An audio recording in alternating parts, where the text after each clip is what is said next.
愿意先看到才去相信，就是我需要看到一个明确的证据，或者是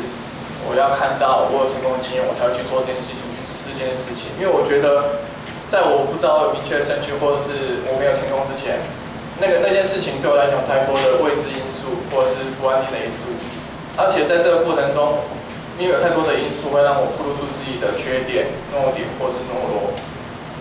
所以我也很怕。所以就像是一开始我接触教会的时候，就是我们社青不是都要互相代祷嘛？每次人家问我说你有没有代祷事项的时候，我就说没有，可是我心里是有的，只是我不敢说。或者是阿富哥每次传那个赖的说我们要代祷事项，要 po 在周报上面的时候，我也说没有，对，因为我会害怕。所以我会在面对我的害怕跟懦弱的时候，我会选择用一种嬉笑或敷衍的方式去带过，因为我觉得这样是保护自己，甚至我会就是干脆不要做这件事情了，因为这样子就不会受伤，不会害怕。我觉得武装自己或保护自己是没有错的，可是在这个过程当中，我知道我自己心里有一个声音一直跟我说：“珊娜，你这样永远不会改变，因为你这样子会活得很累，然后在那个你会慢慢的对生命的很多事情失去了热情，你也会对生命中很多事情没有了目标，到最后你只会有一个感觉，就是我好累，我好辛苦。”对，所以对于主这件事情，或对于信仰这件事情，我愿意去相信，就算我现在还是不会说方言，就算我现在还是没有亲眼看到主对我的所谓的意象，或是有亲耳听到主对我说的一些话，但是我觉得在认识主的过程中，就是很多时候经由维俊哥的组织，或者是他的一堆时候，他的传达很多讯息给我，觉得那种感觉就像是拿一把刀，就是插到我的伤口，把我伤口挖开，就是那东西是很血淋淋的，就是我的所有的弱点都会摊开在我面前，就是我没办法逃。然后可是我知道这种东西就像我的伤口一样，如果我不把我的那些烂掉的肉啊、腐坏掉的肉把它割掉，我永远都不会改变，我永远都只是在原地的踏步。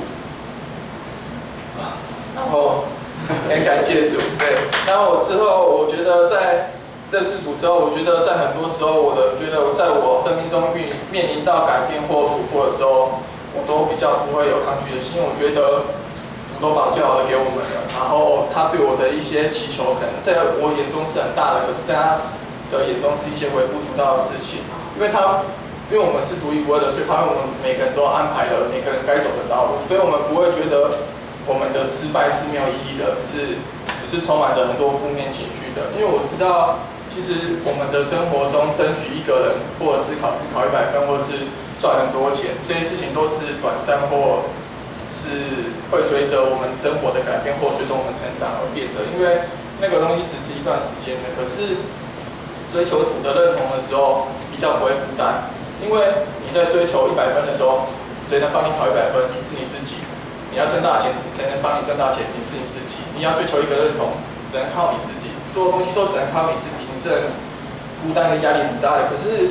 追求主的认同的时候，他会在旁边不断的提醒你该怎么做，或者是他会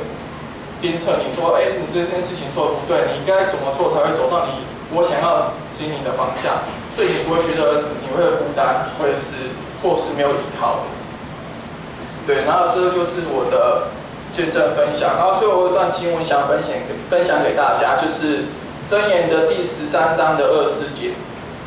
是不能用杖打儿子的，是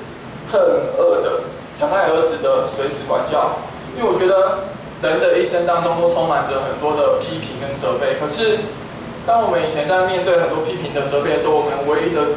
东西就是怨恨或者是生气，为什么他批评责备我？可是很多这些批评跟责备都是来自于我们的老师、父母或是朋友，因为我们的父母希望我们成龙成凤，然后老师希望我们成为一个有出息的人，然后朋友希望我们能成功、能成才。但是我觉得这父母、朋友跟老师都会随着时间慢慢的离我们远去。为什么离我们远去？就像父母，他们随着年纪慢慢长大，有一天一定会离开我们。朋友，你的生活中圈子的朋友一定会因为你的生活圈改变而离开我们。可是只有主，他愿意24小时的不断的不厌其烦的听我们很多负面的想法。他不会因为我们说这些负面的想法，一直跟他讲，他就放弃我们。他也不会因为我们的自己的骄傲疏远我们，更不会因为时间的改变或变化而离开我们。我觉得只要我们愿意悔改，主愿意给我们第二次机会，对。所以最后我要感谢从前跟未来愿意批评我的人，然后也感谢耶稣在我的生命中一次一次的原谅我、管教我、跟指引我，感谢主，谢谢大家。